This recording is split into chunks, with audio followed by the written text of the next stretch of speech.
எந்த ஊர் போறீங்க நீங்க? தாமரக்குளம் வர போறேன்.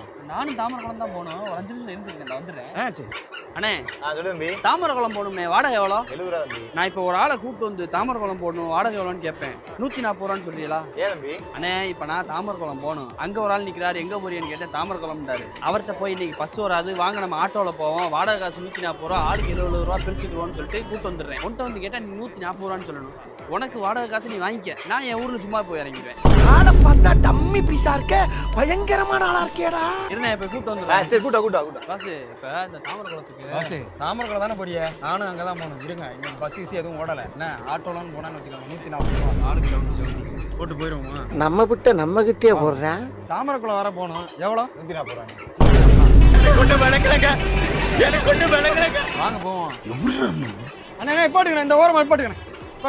பஸ்ஸு வாங்க பஸ்ஸு கொடுங்க பஸ் 70 ரூபா. நீங்கள் கொடுங்க, நான் சேர்த்து கொடுத்தேன். நான் கொடுத்துட்றேன், கொடுங்க. சிங்கிள் தாளாக இருக்குது, 200 ருபி சேஞ்ச் இல்லை.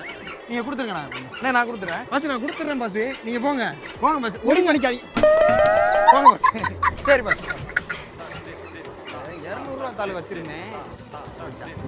யோ இதா நம்ம பேசுகிற மாதிரி 70 ரூபா 50 ரூபா சவாரி காசு, 20 ரூபா என் கமிஷன் காசு. தோத்துக்கிட்டே இருக்கீங்க.